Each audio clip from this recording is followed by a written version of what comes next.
السلام عليكم ورحمة الله وبركاته. أهلا بكم في فيديو جديد والكرة مع الكويرة.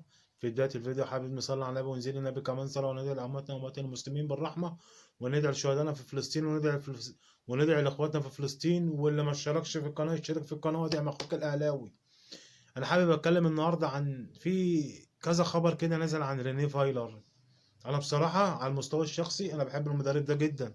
شفت كرة حلوة وشفت شخصية النادي الأهلي مع المدرب ده.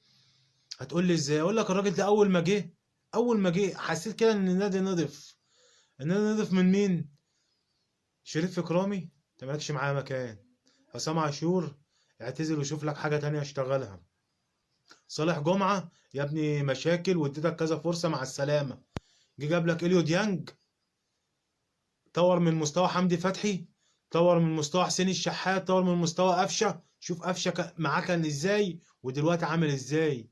وطور من مستوى رمضان صبحي اللي جيت نطت علينا بعديها. رمضان صبحي اللي كان كل حاجه يجري على الخط، قال له لا مش كل حاجه على الخط، في جوه، وعلمه يجيب اجوان ازاي.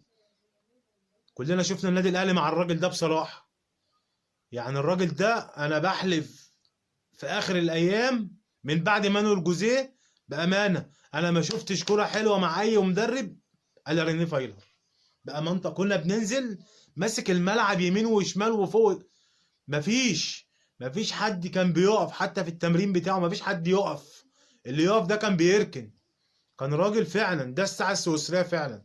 لكن اللي معانا دوت بقى ربنا يعيننا عليه، وادينا صابرين مع الاداره. السلام عليكم ورحمه الله وبركاته.